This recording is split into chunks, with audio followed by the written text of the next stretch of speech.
¿Cómo están, jóvenes? Buenas tardes. Déjenme, recién terminé clase, así que estoy medio desorganizado. Me dan un minuto para organizarme hasta mientras, pues, vayan colocando sus dos apellidos y sus dos nombres por el tema de la asistencia.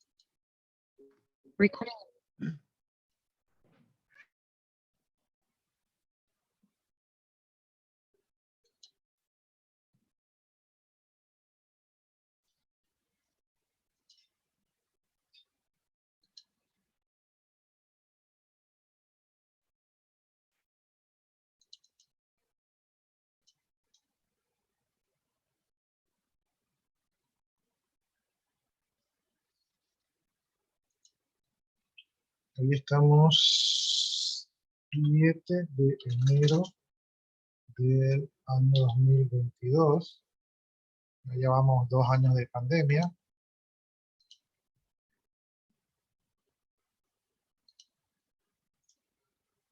Y déjenme revisar.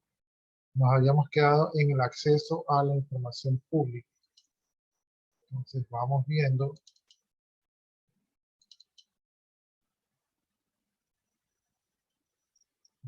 acceso a la información pública.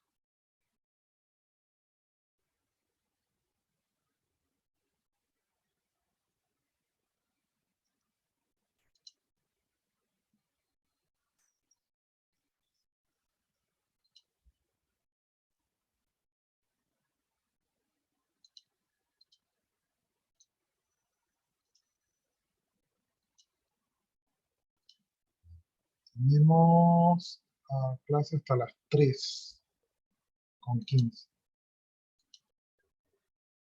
Ya, no se olviden de poner sus dos apellidos y sus dos nombres en el chat. Y no se olviden también de marcar su asistencia en el aula virtual.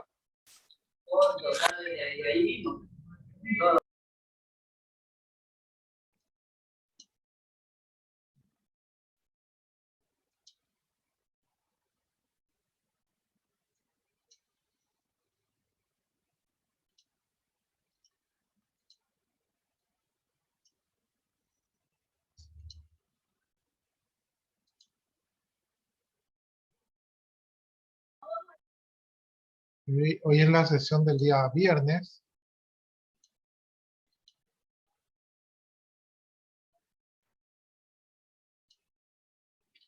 Y aquí en la sesión del día viernes puedo ver que la mayoría no ha marcado, miren. Y recuerden ustedes que ustedes pueden marcar desde las 7 de la mañana hasta las 11 de la noche y miren, no han marcado. Entonces, vayan tratando de acostumbrarse, ¿verdad?, a poner su asistencia, o sea, hacer una de las cosas que hagan, porque esto los puede perjudicar. Hoy día, ustedes podían marcar desde las 7 de la mañana. A mí, lo que me dice la estadística es que si ustedes no marcaron en la mañana, es muy difícil que marquen en la noche porque se olvida.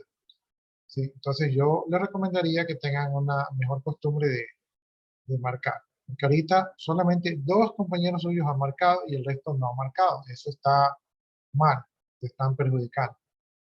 ¿Sí? Y como les digo, ya la asistencia ya está habilitada desde las 7 de la mañana, ustedes ya pueden marcar. Entonces, por ahí van mal.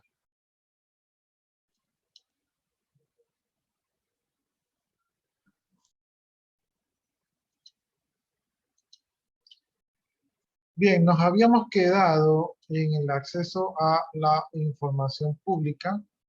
Voy a minimizar esto de aquí. Ya, estamos en este tema, ¿no? Entonces aquí tenemos que ver los antecedentes jurídicos en el Ecuador.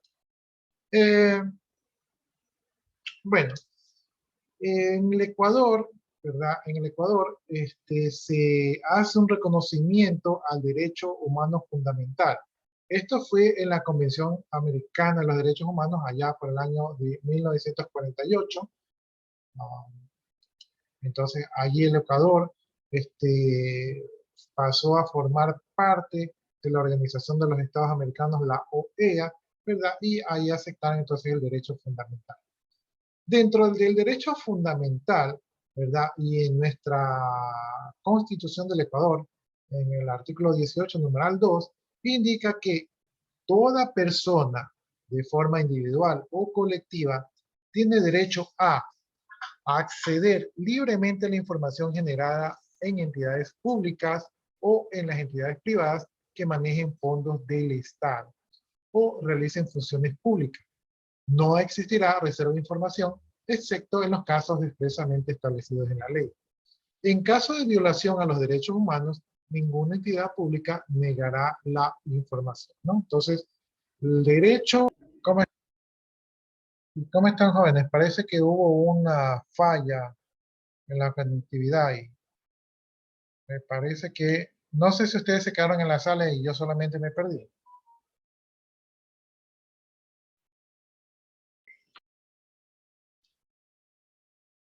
O sea, ¿me fui yo o nos fuimos todos? ¿Cómo fue el tema? A usted, profe. Solo usted, profe. Solo yo me fui. Ya, sí, porque me salió un problema en la comunicación. No me había pasado, les cuento. Ya, entonces vuelvo y les repito, ¿no? Estábamos hablando que Ecuador forma parte de la Organización de los Estados Americanos, la OEA, y que entonces en esas épocas, en el año 48, Ecuador firmó un tratado y en la Constitución del Ecuador, Ecuador reconoce el derecho a la información pública que tiene todo ciudadano, ¿no?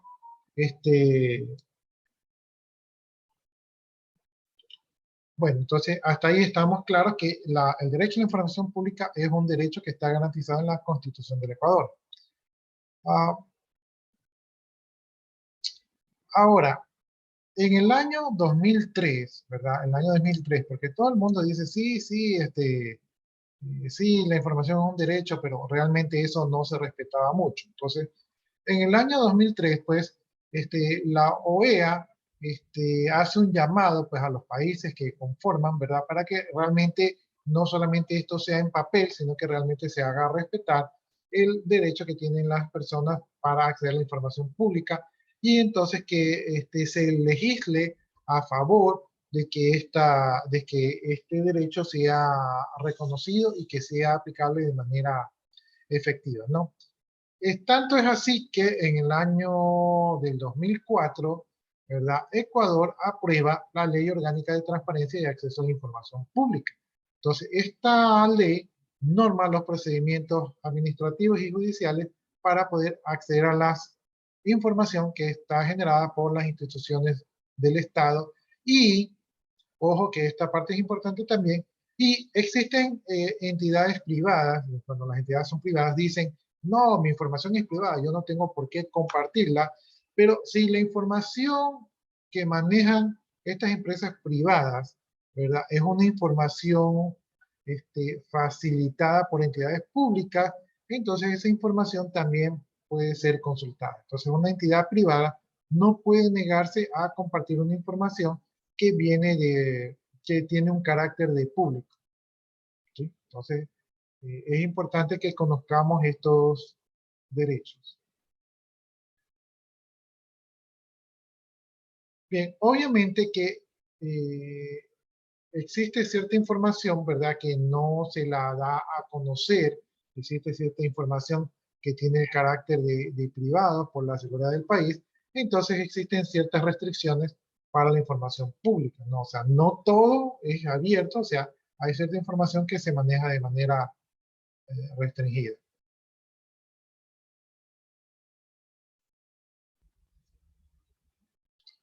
Adicionalmente, pues hay otra ley que es la Ley Orgánica de Garantías Jurisdiccionales y Control Constitucional, ¿verdad? Que contiene las normas comunes para garantizar las 5 garantías que consagra nuestra Constitución, ¿no?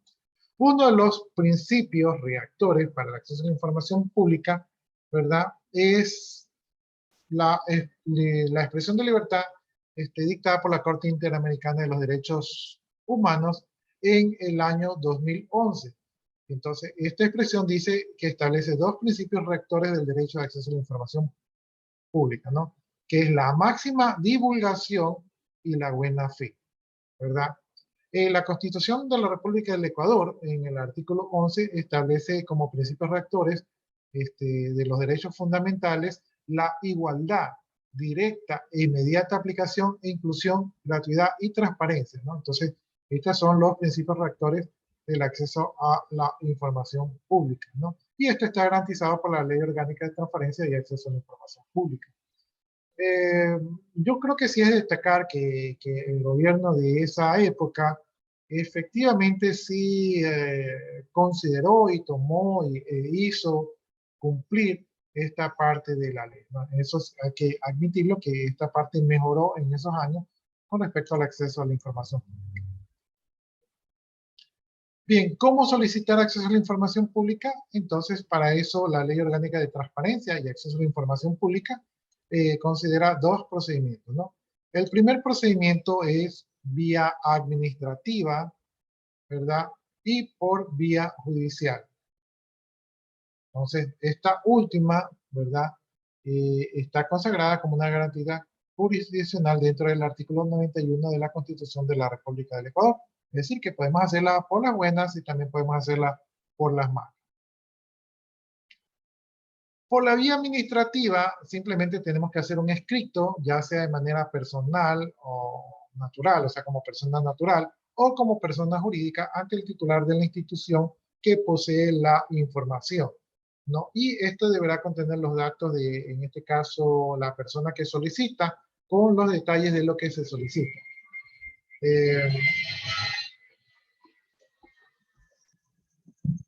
La ley establece que existe un plazo de 10 días para poder cumplirse con esta solicitud y este plazo de 10 días puede aplazarse por 5 días más en el caso de que existan causas que lo justifiquen, ¿no?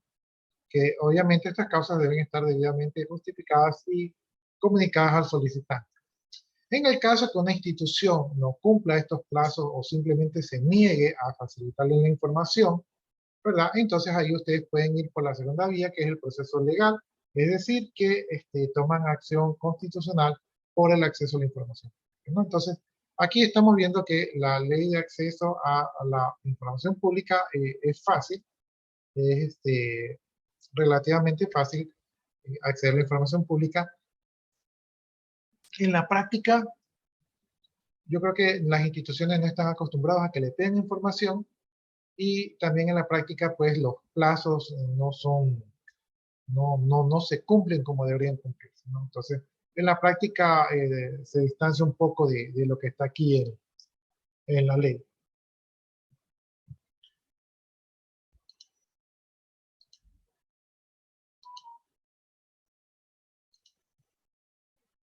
Ya. Por vía judicial se deben de imponer ante un juez de lo civil o un tribunal de instancia en el domicilio de la persona poseedora de la información, o sea, de la institución que posee la información. La solicitud tiene que tener la identificación del que solicita la información, fundamentos de hecho y derecho. Es decir, yo solicito tal información y tengo derecho por el artículo número tal de la Constitución, ¿no? Entonces, esto tiene que hacer señalamiento a la autoridad que no le facilitó la información, ¿verdad? Y cuál es la pretensión jurídica concreta, ¿no? Por ejemplo, si yo voy al registro civil y yo pido, qué sé yo, mi registro de nacimiento y no me dan la información, yo puedo hacer esta gestión y tengo que poner allí el director del registro civil no me dio mi acta de nacimiento, pero no me dio la información de mi acta de nacimiento, y yo presumo que, no sé, que no me la quiere dar, ¿no? Ahí yo tengo que poner cuál es el delito que yo estoy presumiendo que él está cometiendo, ¿no? Entonces, el tribunal al cual yo recurro tiene 48 horas para conocer el recurso, o sea, para empaparse del tema, ¿verdad? Y entonces ellos pueden convocar por escrito a una audiencia única, es decir, que citan, ¿verdad?, a las dos personas que están en litigio, en este caso el director del registro civil y la persona que está haciendo el reclamo, ¿verdad? Esta audiencia debería celebrarse a las 24 horas siguientes de la resolución y la resolución deberá emitirse dentro de los 2 días siguientes de celebrar la audiencia. Y esta audiencia podrá apelarse ante la Corte Constitucional dentro de los siguientes días hábiles en el caso de que lo que determine la Corte no sea del agrado de alguno de los involucrados, ¿no? Entonces, tenemos 10 días para que nos den la información. 5 días adicionales son 15 en el caso de que exista algo.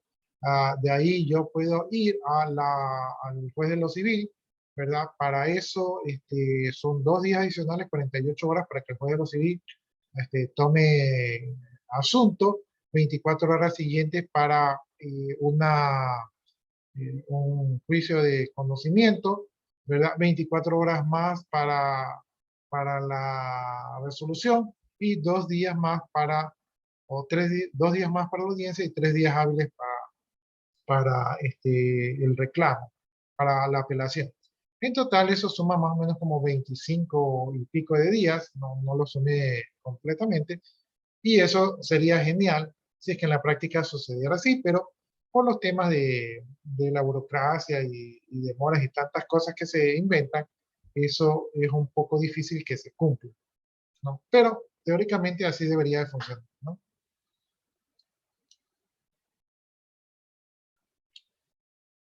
Bien, entonces, por lo que hemos expuesto de la ley anterior, ¿verdad? El acceso a la información pública debe de ser concedido a los ciudadanos y ciudadanas ecuatorianos como un derecho fundamental, porque así está en nuestra Constitución, y debe ser un deber social, ¿verdad? Mientras más ecuatorianos sepamos cómo las organizaciones públicas funcionan, entonces podemos hacer una fiscalización, que es nuestro deber social como ecuatorianos, velar por los intereses del país y ver que los recursos se estén utilizando de la manera correcta, ¿no?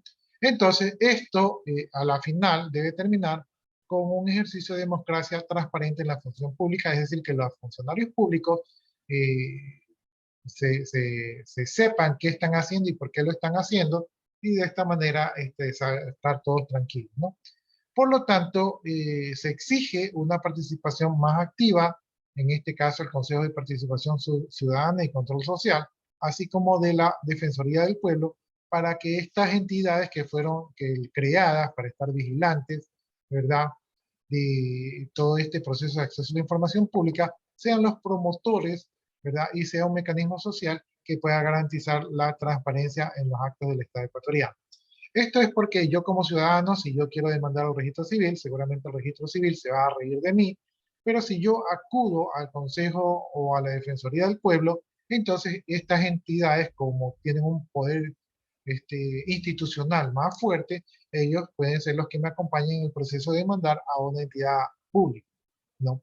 Y todo esto de aquí funcionó, ¿verdad?, en gobiernos anteriores, y realmente fue beneficioso porque de alguna manera se transparentó todo lo que hacen los funcionarios públicos, y de alguna manera esto ayudó a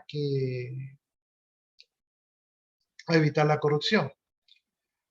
Lo malo de esto de aquí, o por decir algo, por decirlo malo, es de que realmente la mayoría de los ciudadanos ecuatorianos, en este caso, desconocemos nuestros derechos y desconocemos las instituciones que nos amparan, ¿no? Y en el caso de algunos ecuatorianos que sí conocen sus derechos, realmente no invierten su tiempo en la fiscalización de las autoridades públicas. Entonces esto puede caer un poco en el control, ¿sí? Entonces esto no sería muy, o sea, no se ejerce, no se cierra el círculo, no todo funciona como debería de funcionar para que esto sea un mejor país, ¿no? Y parte de eso es porque los ciudadanos no están conscientes de esos derechos y no los hacen respetar. Y cuando les dice, por ejemplo, alguien dice, quiero saber tal cosa, la autoridad le dice que no moleste, y el ciudadano dice, uy, pues, ¿yo qué puedo hacer si soy un simple ciudadano? Pero hay mecanismos para que los ciudadanos puedan defenderse. Preguntas, jóvenes.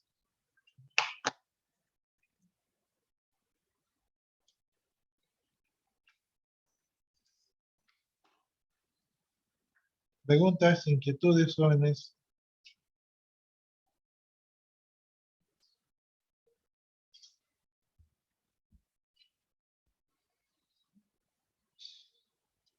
Déjenme ver si hasta eso. Voy a cargar un video aquí que ya se descargó, entonces para que se esté cargando. Espero que no se sature el internet.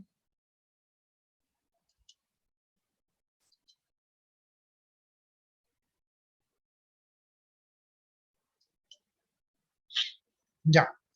Entonces, aquí está Yo creo que ya les pedí una tarea con respecto a esto de aquí. Sí. Dice, tarea, hackers famosos que hicieron o fueron sancionados o fueron reclutados o fundaron empresas de seguridad.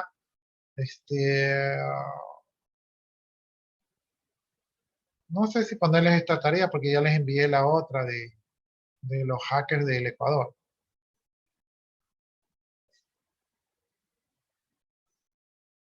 Ya, se los voy a dejar, se los voy a poner aquí como participación en clase.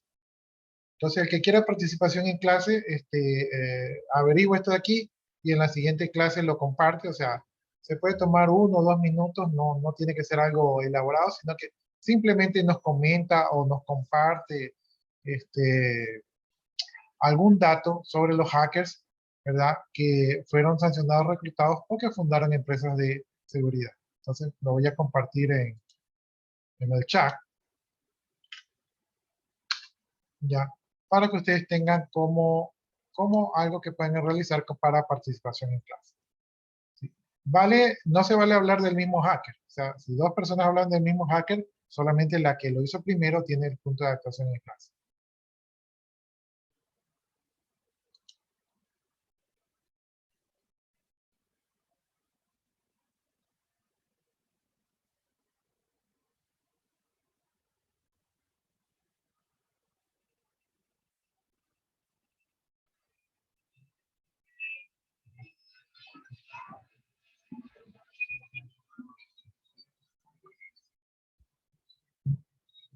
Déjenme acabar entonces con esto aquí un poco rápido. Ya, hablemos de la protección del software. Aquí en el Ecuador, pues, hay una organización que representa la BSA, ¿verdad? Que es una alianza de empresas contra la piratería, ¿no? Esto fue en años pasados, no sé si estará vigente, de repente si alguno de ustedes puede investigar a ver si la BSA está vigente, entonces eso también puede ser considerado como actuación en clave, ¿no? Estas empresas a nivel mundial, grandes empresas de software, se veían muy perjudicadas porque en muchos países pues hay la piratería y Ecuador no era la excepción. No es la excepción porque todavía hay mucha piratería. Entonces estas empresas pues se unieron y de alguna manera incitaron a los gobiernos para que ayuden a controlar la piratería porque esto los estaba perjudicando con millones de dólares en pérdidas, ¿no? Entonces, aquí en nuestro país, ¿no? Y hasta la fecha las PAINES son empresas pequeñas o medianas que tienen por costumbre no comprar licencias de software. Aunque esto ha cambiado un poco en los tiempos porque cuando hubo esta organización, controló y presionó para que se haga. De todas maneras, todavía hay pequeñas empresas que todavía no usan software legal, ¿no? Ya, resulta que el mundo se globalizó, ¿verdad? Y las empresas de software, pues obviamente son una de las que más se diversificaron. Entonces ellos tienen un bien intangible que deben de proteger, ¿no? Y estos bienes son caros porque estudiaron, trabajaron, entonces deben de protegerlo. Pero la mayoría del planeta no estaba preparado para, para manejar estos nuevos conceptos de propiedad intelectual y por lo tanto, pues la mayoría de las legislaciones de los países no la protegían, ¿no? Hoy en día ya está más o menos protegida, aunque todavía hay países que tienen islas de donde esto no se cumple.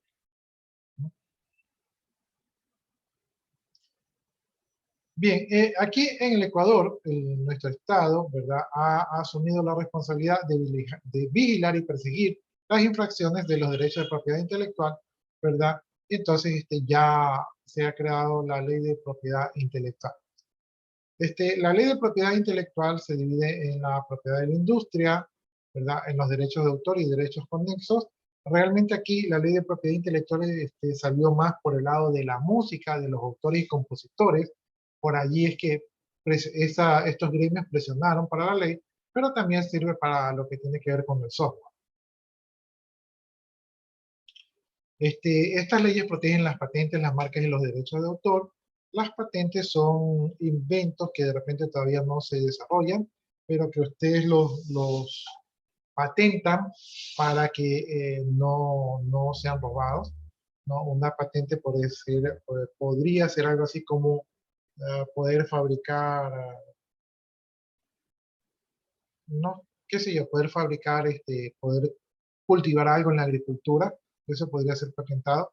Las marcas, pues como ustedes ya saben, son la representación de los productos que también son protegidos aquí en el Ecuador, y los derechos de autor, pues que también son protegidos para que alguien no se apodere de la obra de otro autor, y que el autor sea remunerado, ¿no? Todos estos temas los vamos a ver desarrollados más adelante, entonces por eso los estoy viendo de manera rápida. Dentro de la protección del software o los programas del ordenador, el software es considerado una obra intelectual, ¿verdad? Esto quiere decir que tiene una protección específica, pues los que desarrollan software han hecho un esfuerzo creativo y han hecho una inversión de tiempo y dinero, y el software es fácil piratearlo. O sea, yo me puedo pasar 10 años, ¿verdad? Yo me puedo pasar 10 años realizando un software, y alguien de repente en un minuto puede robarse mi trabajo de 10 años, lo cual no sería justo, ¿sí? Por lo tanto, se ha creado la ley de propiedad intelectual que también se aplica al software. Bien, ¿cómo se define el programa de ordenador o software? Se define ante la ley en toda secuencia de instrucciones, indicaciones destinadas a ser utilizadas directa o indirectamente en un dispositivo de lectura automatizada, como puede ser un ordenador o un aparato electrónico o similar con capacidad de procesar información, para la realización de una función o tarea u obtención de un resultado determinado, cualquiera fuese la forma o expresión o fijación. Este programa de ordenador comprende también la documentación preparatoria, planes, diseños, documentación técnica y manuales de uso.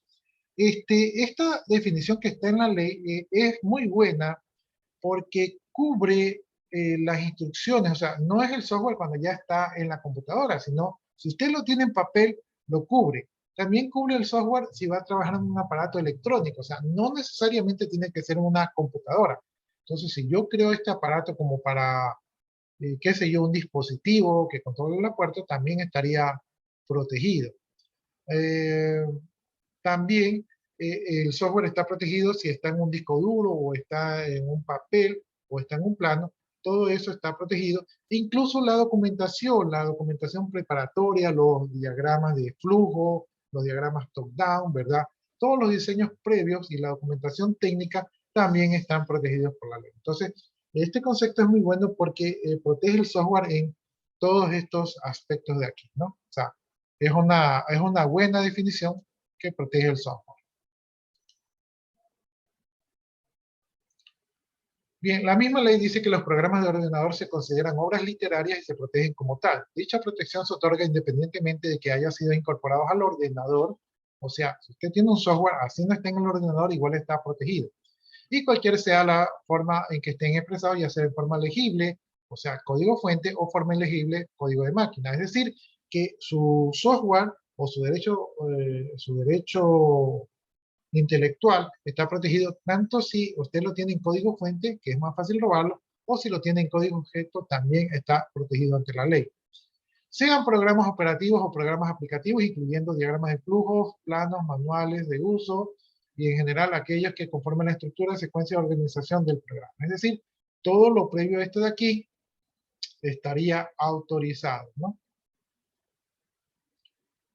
La adquisición de un nuevo programa de ordenador autoriza a su propietario a realizar única y exclusivamente una copia del programa con fines de seguridad, es decir, que si usted compra el producto, solo le puede sacar una copia por seguridad, fijar el programa en la memoria interna de un aparato para su utilización, es decir, en una computadora, ¿verdad? Y el uso normal previsto en la licencia, es decir, que si la licencia dice para mi uso personal, yo puedo usarlo personal, pero si la licencia no dice que para dar clases, para compartir con mi familia, para usarlo en mi empresa privada, entonces eso estaría violando los términos de la licencia y yo estaría violando esa licencia y podría ser sancionado, ¿no?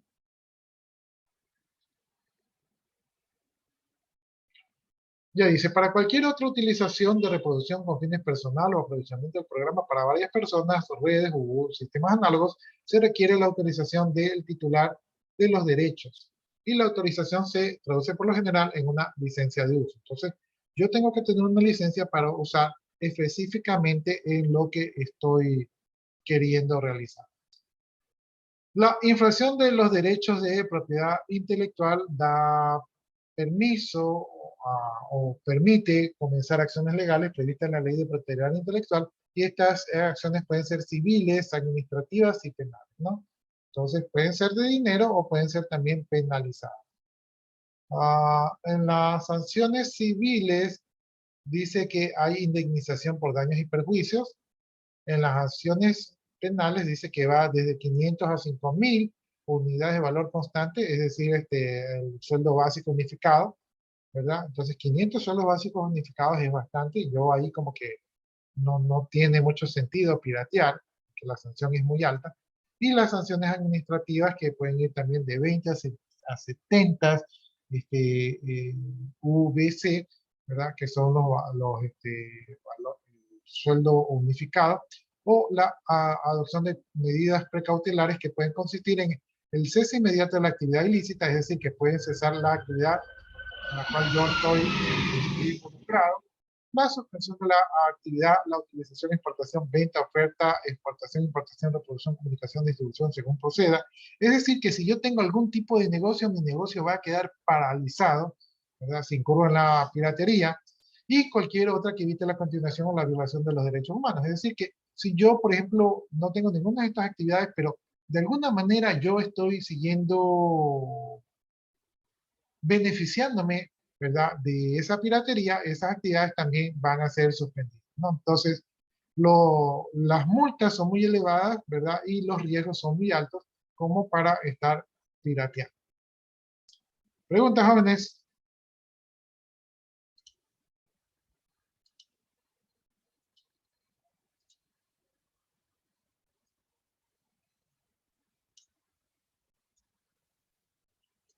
No hay preguntas. Vamos entonces ingresando a otro tema que tenemos que cubrir, que es el tema de los delitos informáticos, o también conocidos como ciberdelitos. Bien, entonces vamos entrando un poco a conocer estos delitos informáticos. Algo ya hablamos de esto de aquí.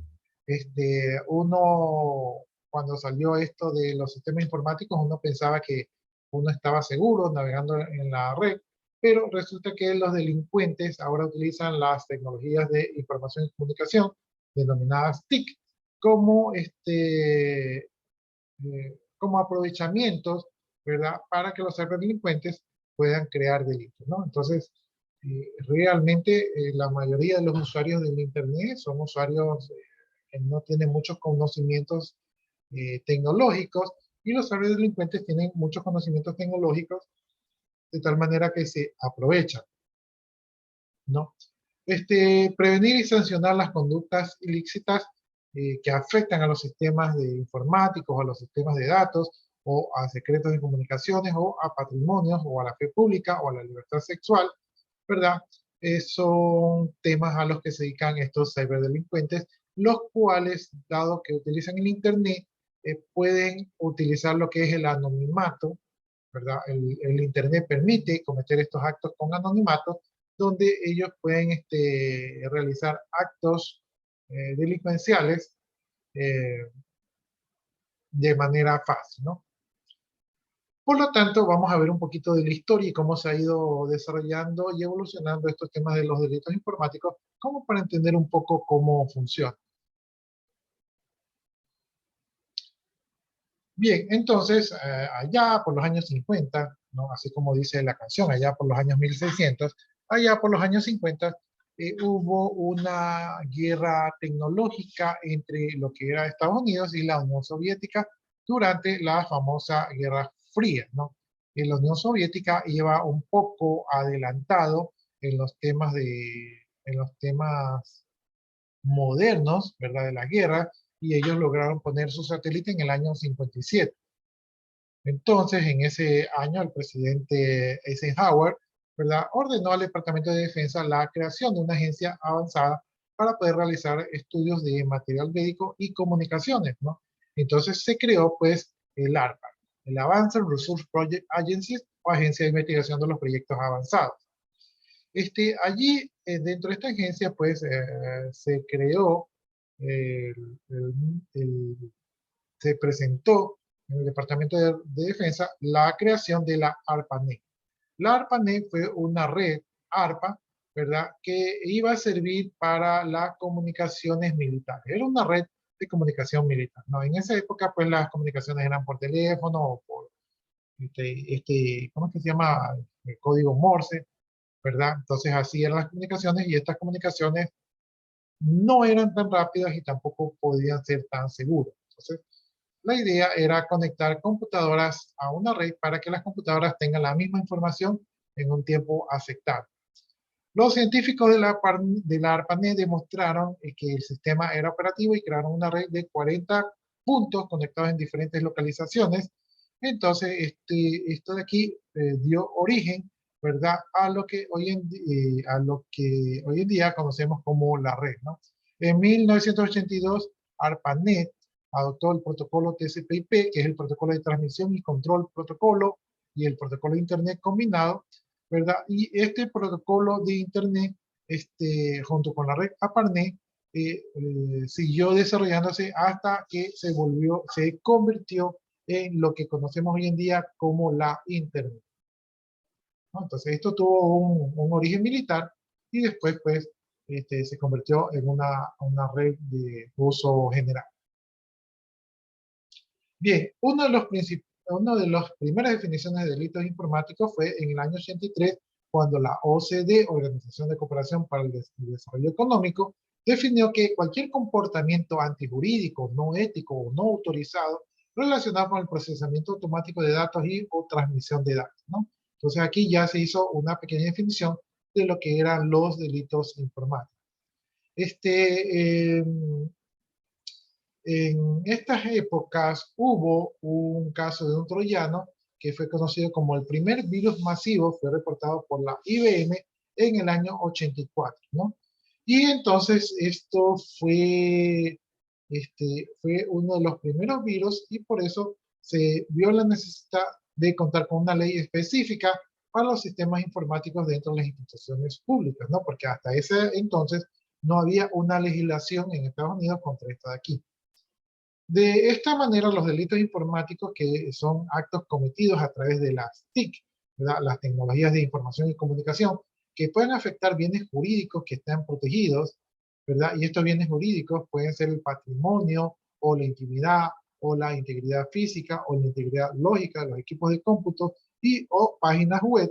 Entonces, estos bienes, así como otros bienes, tienen que ser protegidos por la Constitución. Bien, entonces, los delitos informáticos o ciberdelitos son todas esas actividades ilícitas que se cometen mediante el uso de computadoras, sistemas informáticos u otros dispositivos de comunicación.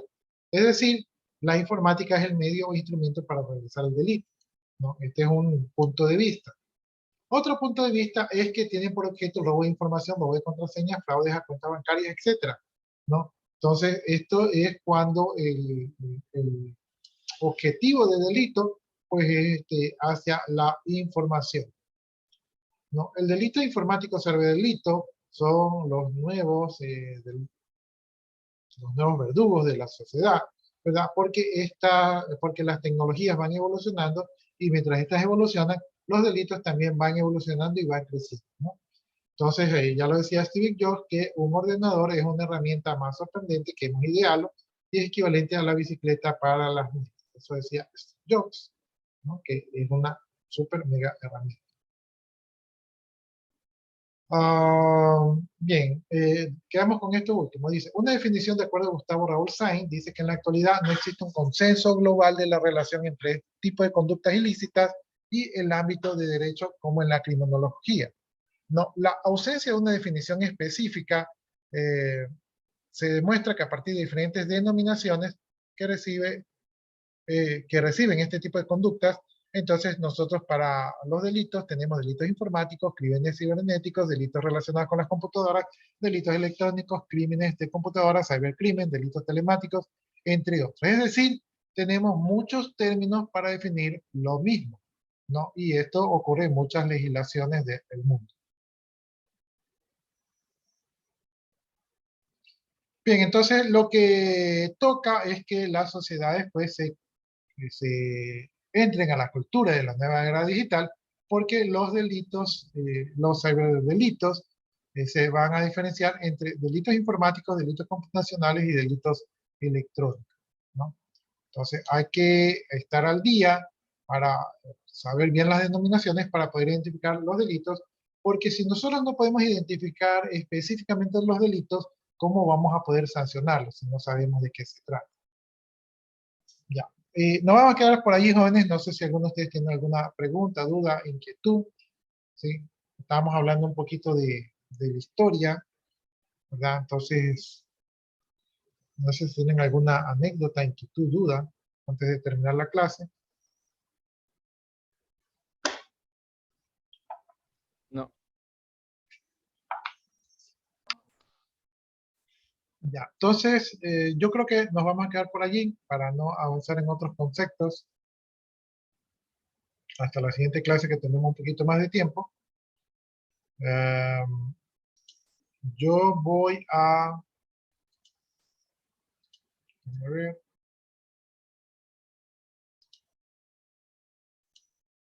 Yo voy a copiar aquí lo que es la asistencia y si ustedes gustan ya pueden irse desconectando para que vayan a su siguiente clase, ¿no? De mi parte, muchas gracias por su atención y nos estaremos viendo la semana que viene. ¿Sí? El día lunes específicamente. No se olviden de marcar su asistencia en el aula virtual porque es importante para ustedes, ¿no? Ok, chao. ¿Listos, jóvenes? Yes. Ya. Yes, yes. Ya acabo de Chao. copiar la asistencia, entonces yo procedo a desconectar. Pasen un buen fin de semana, cuídense, ¿verdad? Tengan todos los cuidados para no contagiarse.